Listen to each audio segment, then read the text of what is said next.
तो जय जगन्नाथ सांग मैंने तो आज इच्छा है टे बटम छतुर रेसिपीटे प्रस्तुत करवा। तो जहाँ कहतु आज्ञा छतु तरकारी मटन को भी टपेदेव। तो रेसिपीटी प्रस्तुत करवा चलते बेसी बकबक हवा नहीं। तो प्रथमे छतु को भल भाव में पानी रे भिजई देबा। सही पानी रे किछि हळदी गुंड देदेबा। देन ताकू 5 ରୁ 10 मिनिट पर छतु को हळदी पानी रू काढ़ी small to medium size piece रे काटी नेबा। तो सेथिरे आवश्यक अनुसार लूण हळदी देई मिक्स करी रखिदेबा।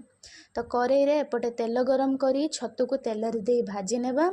बेसी भाजीबा नहीं, छतु भाजीबा समय रे छतुरु पानी बाहरिबा पर्यंत भाजी नेबा। देन ग्रेवी पाई मसला प्रस्तुत करिबा।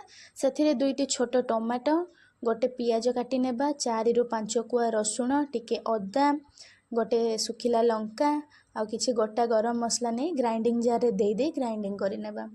तो कड़ाई रे किछि गोटा गरम मसला दे देबा। सेथिरे ग्राइंडिंग करी रखिथिबा मसला को दे कसी नेबा। सेथिरे हल्का लूण हळदी दे मिक्स करि नेबा। आवश्यक अनुसार मसला जेमिति कि धनिया पाउडर, चिकन पाउडर, गरम मसला ये सब मसला दे मिक्स करि नेबा। तो पूर्वरु भजा जाई रखा जाइथिबा छतु को सेथिरे दे कसी नेबा।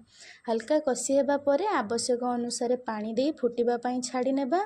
देन ग्रेवीटा टिके थिकी हेई सारिबा परे हमर प्रस्तुत थिला बटम छतुर तरकारी। तो वीडियोटी भल लगिले लाइक एवं सब्सक्राइब करने को आदम भी भूलें।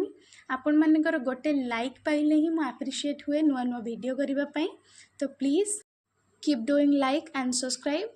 तो छतुर एमती हल्का ग्रेवी थी गरम भात कि रुटी रे खाइबे से दिन माने दिन टाइम पूरा जन्नत।